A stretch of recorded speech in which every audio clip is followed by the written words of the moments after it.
องภาษาเล่มสองบทที่24หน้า93ห้องป2ความเพียรและความดุมันทุกเวียกงานถึงว่าจะยากปานใดก็ตามถ้าเฮามีความเพียรและดุมันเวียกงานนั้นก็จะสำเร็จไปด้วยดีคือดังฝูงหมดสมเป็นสัตว์น้อยแต่ว่ามีความเพียรและดุมันพวกมันช่วยกันกองเอาใบไม้มาติดต่อกันเป็นหังเพื่อเป็นบ่อนอาศัยถ้ามีสิ่งใดมาก่อกวนหรือม่างเพพวกมันก็จะสามัคคีกันต่อสู้และช่วยกันซ่อมแปลงหั้นคืนใหม่คนในครอบครัวหนึ่ง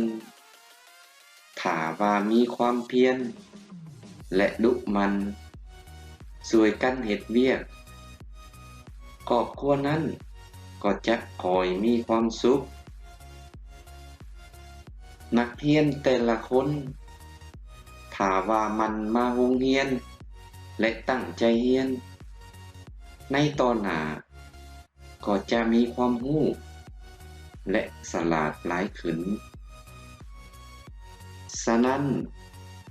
จึงเว้าได้ว่าความเพียรและดุมันมีความสำคัญและพาให้เวียกงานประสบผลสำเร็จ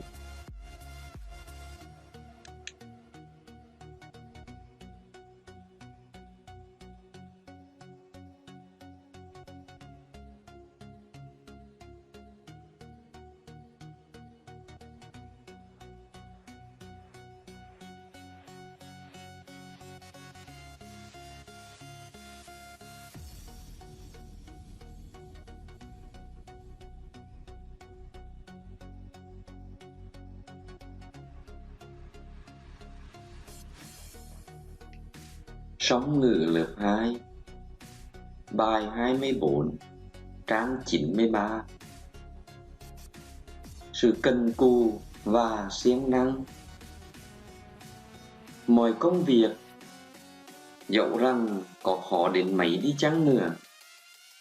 nếu như ta có sự cần cù và siêng năng công việc đó sẽ thành công tốt đẹp tựa như đàn kiến đỏ là thú nhỏ nhưng lại có sự cần cù và siêng năng chúng nó giúp nhau níu lấy lá cây về nối nhau làm tổ để làm nơi cư trú nếu có điều gì đến quấy rối hay phá hoại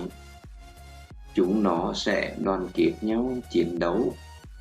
và giúp nhau sửa chữa tổ trở lại người trong một gia đình nếu có sự cần cù và siêng năng giúp nhau làm việc gia đình đó sẽ dần dần có hạnh phúc mỗi một học sinh nếu siêng đến trường và chăm chú học tập trong tương lai sẽ có kiến thức và thông minh nhiều lên bởi vậy mới nói được rằng sự cần cù và siêng năng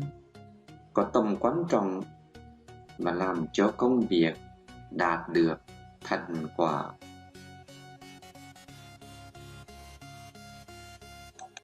เพื่อนๆจือ Subscribe สนับสนุน Channel แน่เด้อ